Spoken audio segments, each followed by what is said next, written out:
Nedumkandam panchayat government Ayurveda dispensary ആക്രമിക്കുകയും ജനൽ ചില്ലുകൾ എറിഞ്ഞു പൊട്ടിക്കുകയും ചെയ്ത യുവാവ് കസ്റ്റഡിയിൽ.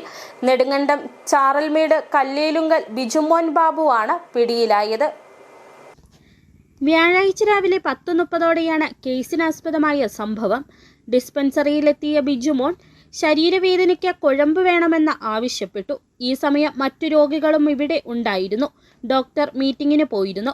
കുഴമ്പ് വാങ്ങി പുറത്തിറങ്ങിയ ബിജുമോൻ വനിതാ ജീവനക്കാരെ അസഭ്യം പറയുകയും റോഡിൽ നിന്നും വലിയ കല്ലുകൾ പെറുക്കി ജനൽ ചില്ലുകൾക്ക് നേരെ എറിയുകയും ചെയ്തു. 8 ജനൽ ചില്ലുകൾ എറിഞ്ഞു പൊട്ടിച്ചു. പിന്നെ അക്രമാസക്തനായിട്ട് മയക്കുമരുന്ന് എന്തോ അടിച്ചിട്ടാന്ന് തോന്നുന്നു. ഇവിടെ ആശുപത്രിയെല്ലാം തല്ലി പൊളിക്കുന്നു. കല്ലിന് ഭയങ്കര ഏറെ. ഞങ്ങൾ പേടിച്ചെന്ന് പറഞ്ഞ് ഇവർക്ക് ഭയങ്കരമായിട്ട് കരഞ്ഞുകൊണ്ട് നമ്മളെ വിളിക്കുന്നു. അന്നേരം തന്നെ സ്റ്റേഷനിൽ അറിയിച്ചു. ഞങ്ങൾ അന്നേരം തന്നെ ഇങ്ങോട്ട് പുറപ്പെടുകയത്. ധാരാളം നാശനഷ്ടങ്ങൾ വരുത്തിയിട്ടുണ്ട്. ഗ്ലാസും എല്ലാം പൊട്ടിച്ചു കുറേ ബുദ്ധിമുട്ടുകൾ വരുത്തിയിട്ടുണ്ട്. അവരെ കണ്ടമാനം ചീത്ത വിളിക്കുകയും വൃത്തികെട്ട വാർത്തകളൊക്കെ പറയുകയൊക്കെ ചെയ്തിട്ടുണ്ടെന്നാണ് അവർ പറയാൻ സാധിക്കും. ഞങ്ങൾക്ക് അറിയാൻ കഴിഞ്ഞത്.